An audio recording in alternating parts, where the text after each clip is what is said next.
tadi kan kita bilang tadi para kiai ini sangat powerful ya, luar biasa. Nah, bagaimana cara kita untuk melakukan kontrol terhadap mereka? Bagaimana kita melakukan pengawasan? Apakah menurut Mbak Yuni ya, apa kita perlu satu institusi tersendiri atau lembaga tersendiri yang memang secara khusus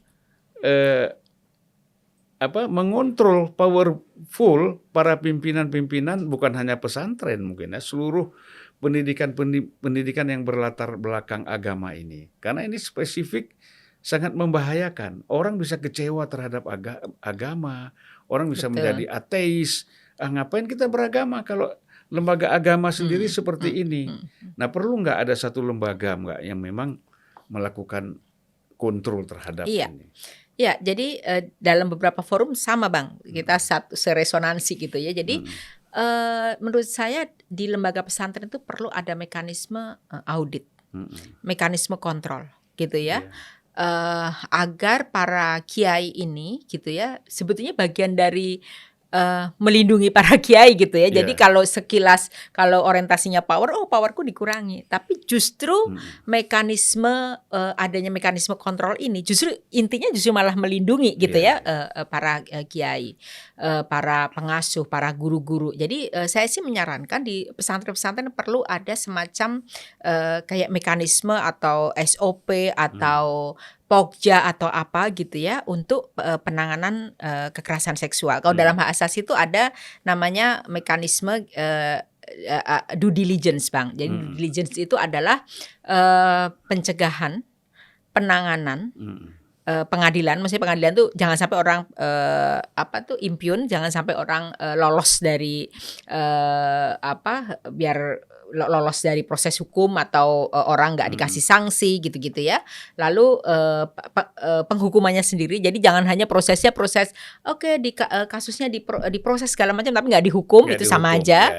Jadi itu 4, yang terakhir adalah pemulihan. Jadi mestinya di pesantren-pesantren mulai menerapkan mekanisme untuk pencegahan kekerasan maupun diskriminasi maupun bullying maupun apa gitu ya, mau lembaga independen sendiri atau dia juga menangani apapun yang kira-kira meresikokan keamanan para santri. Menurut saya sih perlu dibikin mekanisme itu gitu ya. Dan kurikulumnya juga kurikulum tentang hak asasi itu menurut saya penting, termasuk membangun budaya gitu ya.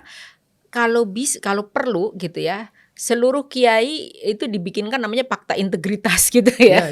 Itu yang dulu saya dorong Bang kepada politisi-politisi gitu ya, untuk tidak menjadi pelaku kekerasan dan lain sebagainya gitu. Itu menurut saya penting kalau mau mendapatkan akreditasi atau apa misalnya.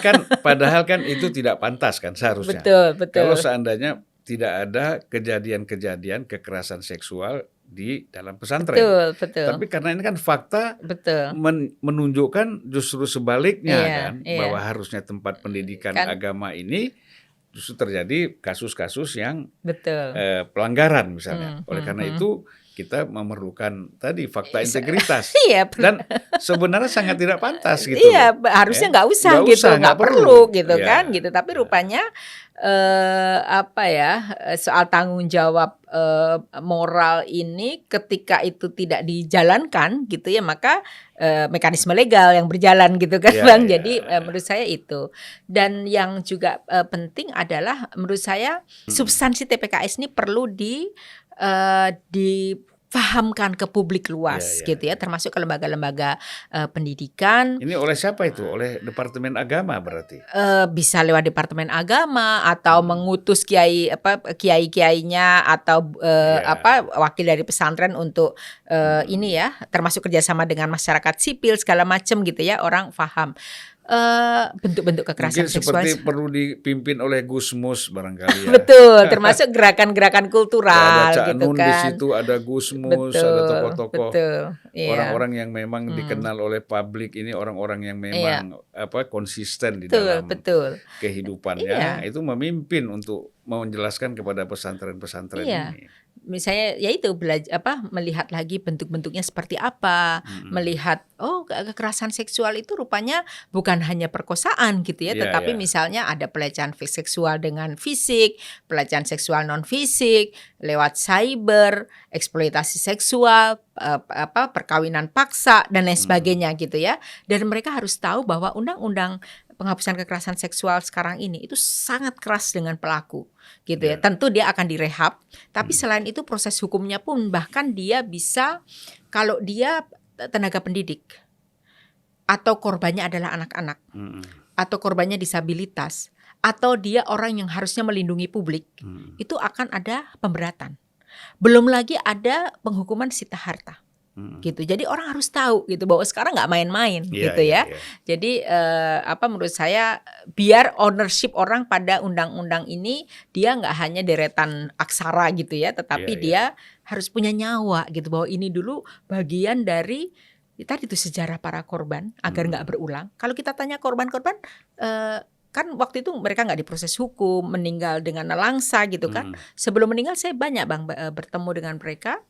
Terus kalau kita tanya apa harapannya, ini jangan berulang.